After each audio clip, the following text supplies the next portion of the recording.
We are going to learn today how to just add fun colors to this drawing, how to size it, to put in a postcard and put in the mail to send to a loved one.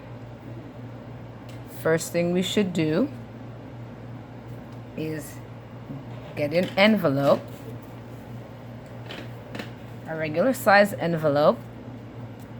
You have your parents, or you should have a lot at home from postcards that you buy to send for Christmas and you have extras left over.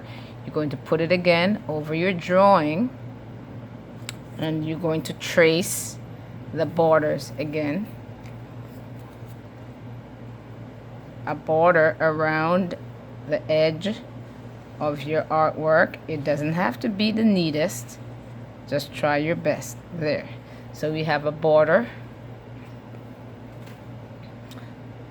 so that when you're starting to paint your colors and use fun different colors, you should stay within the lines.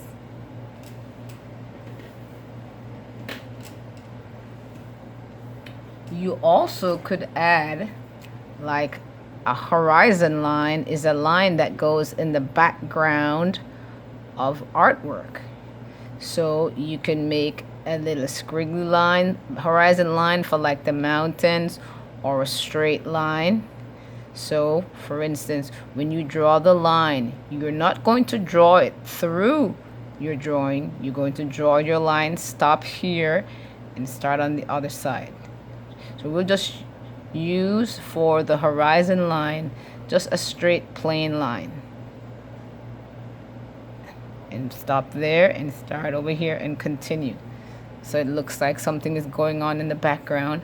And then you could put a sun, make a small circle and a sun just to spice up your picture.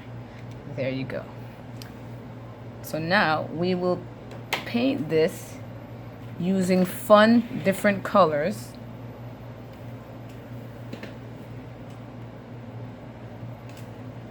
Using again, it's like an inexpensive paint set from the dollar store. Remember, first you have to wet your brush. So let's decide. I would like to use red for my line. Red for my line. Just to have an interesting different color look. And I'm gonna put water in the red, and start to paint the body of my lion.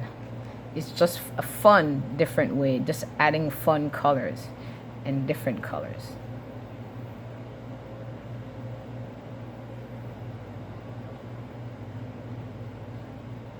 Sometimes when you're painting watercolor on a stand-up easel, it's always good to brush stroke up, because the paint, of course, is going to run down because of gravity. But if you're painting up, it'll push it up and it won't run stream down into the other parts of your paint.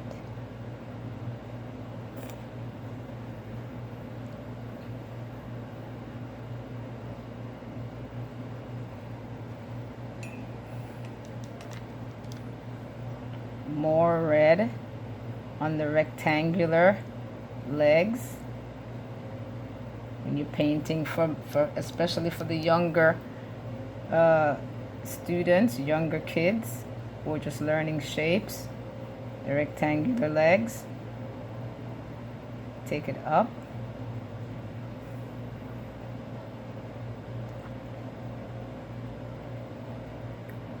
Or in some countries, a rectangle is called an oblong.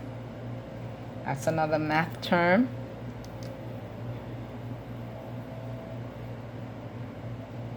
Oblong. So we went over a little bit. Now for the tail.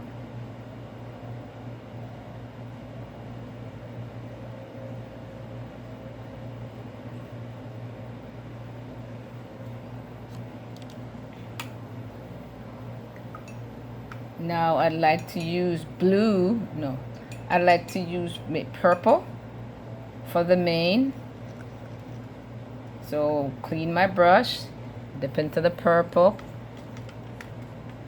and I'm going to try to make it a little watery, because when you make it watery, it's lighter. Instead of using white, you can just add a little water to the paint and make it lighter.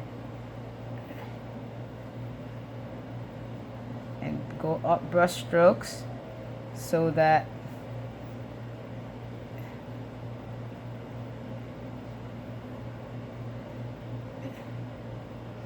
it's not running too much, but that's all a part of the artwork.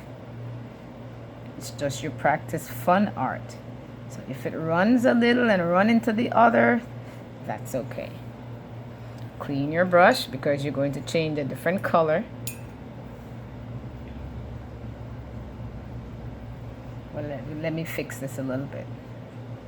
Right. You're going to clean your brush, pick a different color. We're going to pick black for the paws. Again, let's just go with standard black for the paws. Paint up, because you are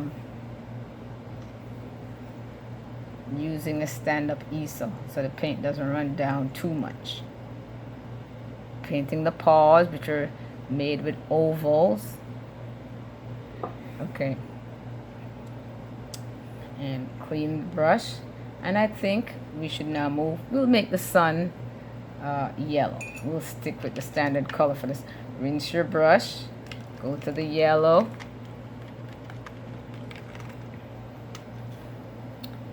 You can add a little red into it to make it a little bit darker, or orange sun, a more orangish, yellowish sun. Okay. And then now the sun is there.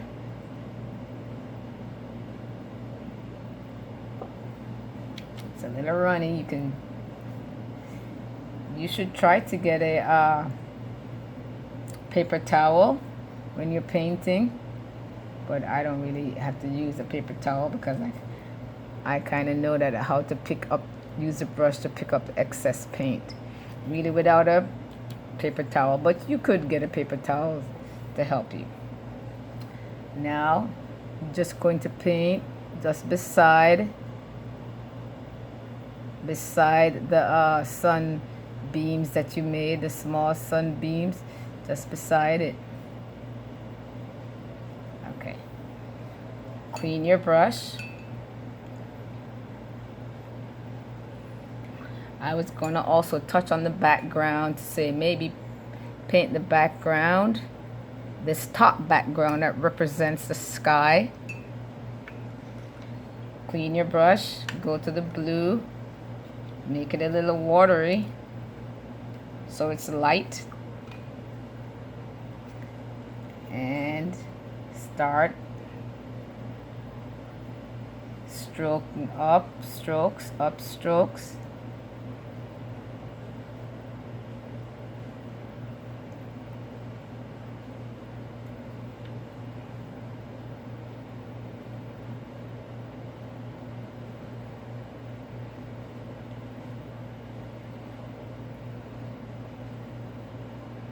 Take your time.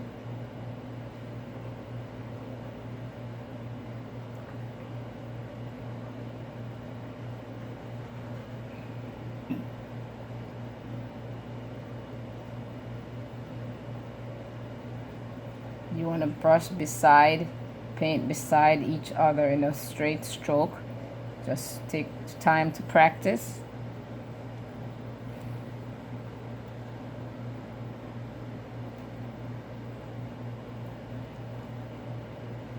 Again, it doesn't have to be perfect.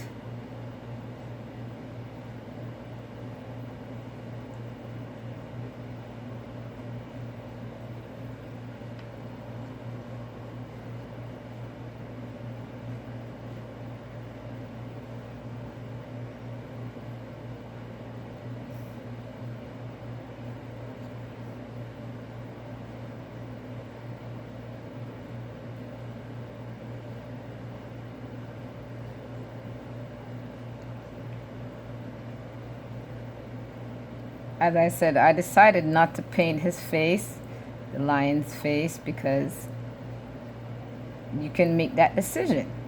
Or you could paint it a light color.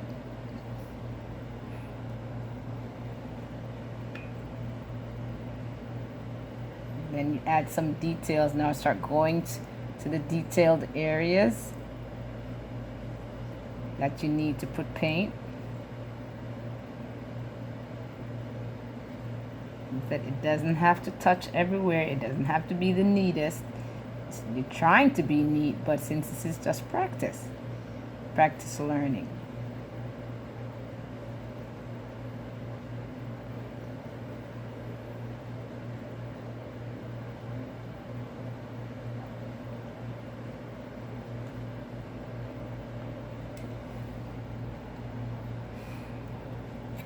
Okay, and we should just stop there. We don't need to do any more, add any more paint to it. You may, if you'd like, use a different color to highlight the background, the bottom, but you don't have to.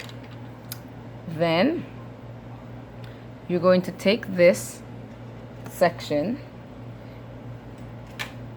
and you're going to cut just along the border.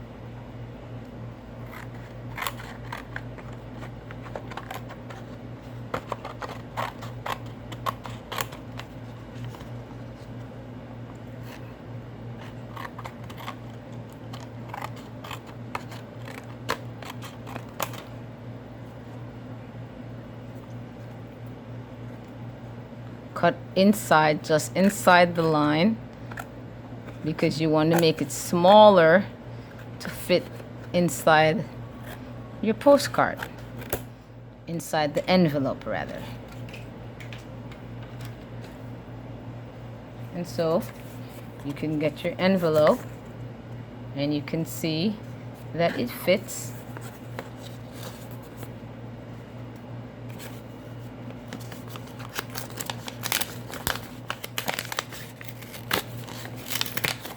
You can open your envelope and put your artwork inside.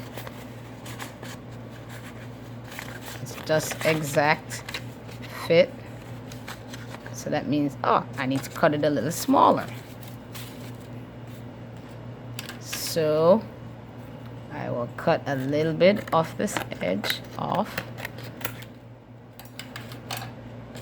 And now it should be able to fit perfectly.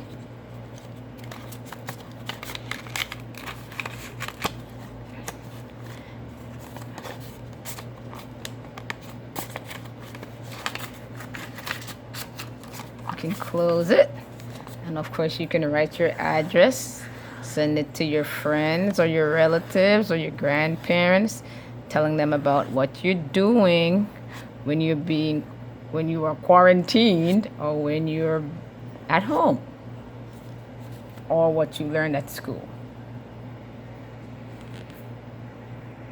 That is it. Happy art.